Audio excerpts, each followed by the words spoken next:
Hello everyone, it's your girl Cynthia and I'm back. Welcome back to my YouTube channel.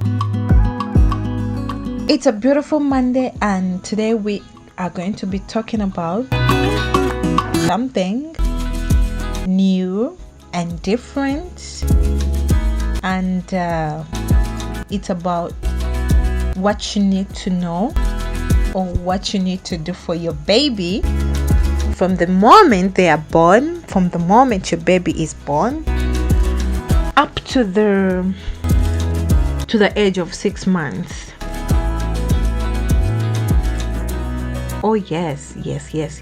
But before we dive into that, I want to welcome the new family, the people that have joined us recently or even today. I want to send a high five, and I would like you to subscribe, like and share. It's very important. You are very much welcome.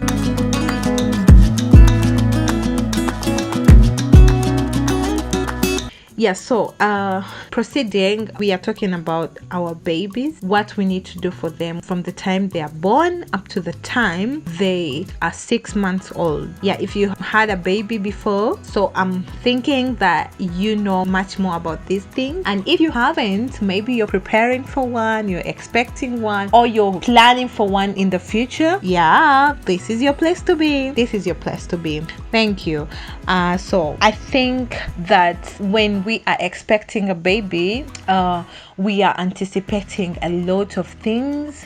It comes with a lot of new emotions, new things, new do's, new don'ts. And so today we are going to be talking about the do's, what we need to do for our baby from the time they are born up to the age of 6 months old. Yeah, so one of the things that I find very, very important when we have a baby, a newborn baby, let's just say a 1 minute old baby, I think we just want to be able to rock them in, especially on our bodies. We want to get them close to our bodies. That's why when we give birth, the doctor makes sure that they give you the baby. When you're a mother or they give you your baby, you have to rock them in, and they get that feeling that they have you're there. The mom is there. I think the mother is the first person a baby is supposed to come close to. Yeah, so we rock them in for them to feel to sense the skin of their mother, even to get that warmth from their mother going to them, because they are just new. They are having a lot of things, but because they are coming from you, now they go to you. I think it's a first thing that we should do to get them attached to us, through body and skin contact. Yeah, the second thing is to feed the baby. That is breastfeeding. Yeah, you want to make sure that when you have your baby, right, the first thing you do is to make sure that you feed them. You feed your baby to so that they don't go hungry. Even it will help you to be able to let your milk start to flow. Yeah, and then the third thing that we have to do is to keep the baby warm. I find it very important for us to be able to have, like, if you are getting the baby to warm, you have to maybe use like a vest and then something else, like 3 layers of cloth on the baby, because they are just fresh out of your womb, and they haven't coped up with the temperature out here. So any slight mistake, they can get pneumonia or anything, or the air is cold. You want to make sure that they are warm, and that keeps them safe from all other diseases that could come around because of the cold air. Yeah. So point number 4 is you bathe the baby after the umbilical cord has fallen off. Yeah, it's very interesting because most of the people, we just have to wait until the umbilical cord has fallen off. Yes. And I don't think there's anybody who would want to, get the baby and soak them into the basin of water or whatever of water before that umbilical cord falls off, because it's actually a scar, and if anything, if you drop in some water, then it's likely to get infections. It's likely to get to start to smell badly, and even bring in some other substances that you wouldn't like, so the baby can get infections. So it's better we wait for it to fall off, and then the scar closes, and then we can be able to wash the baby, to give them a bath. Yeah. So point number 4.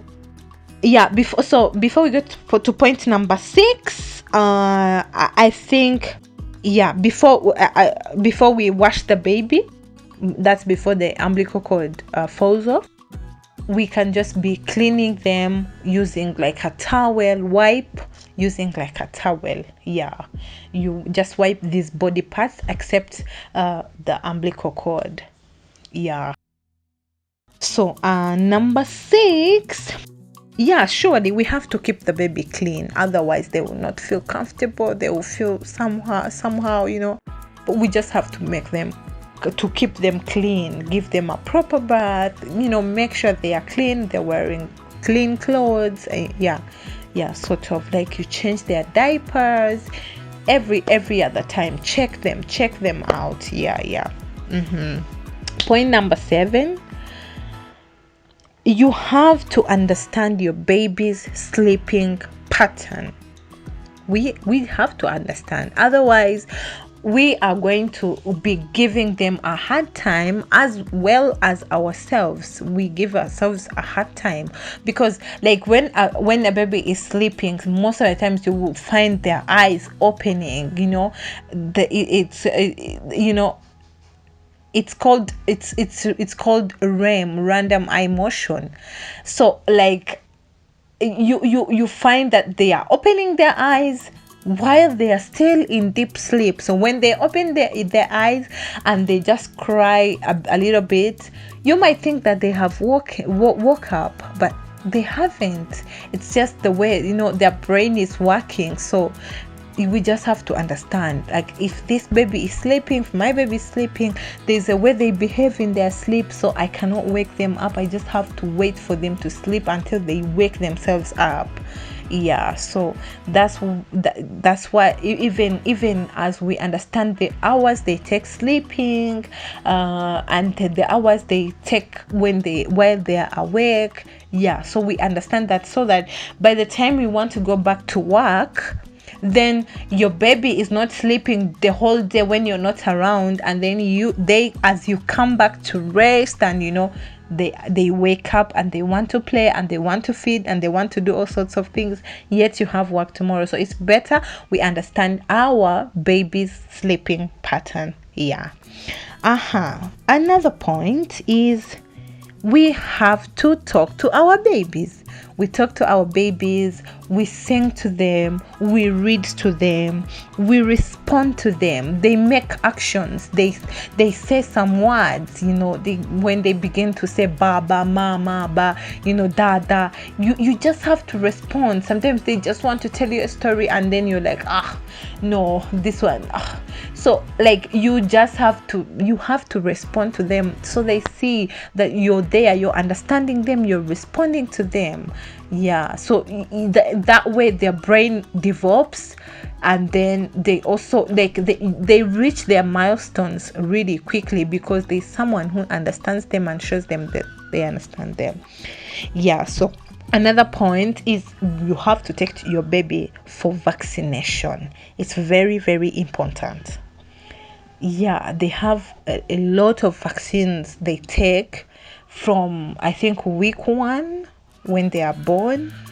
Then there's one they take at 1.5 months, and there's one they take at 3.5 months, there's one they take at 6 months. Yeah, so you have to take them to get those vaccines. Yeah.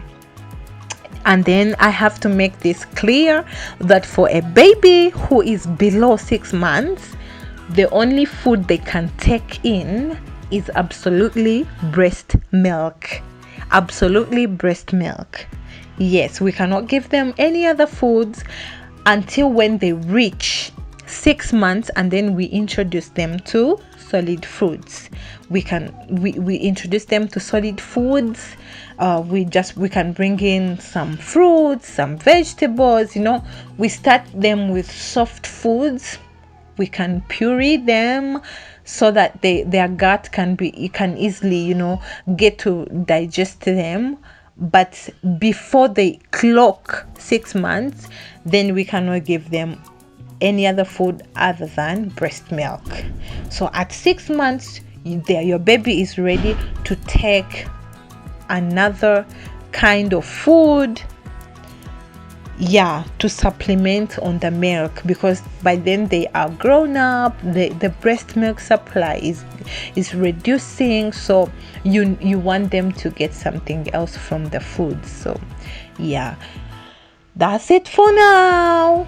Keep the comment section going, and please, if you find this important, like, share, and the people who are here and haven't subscribed, let's get it.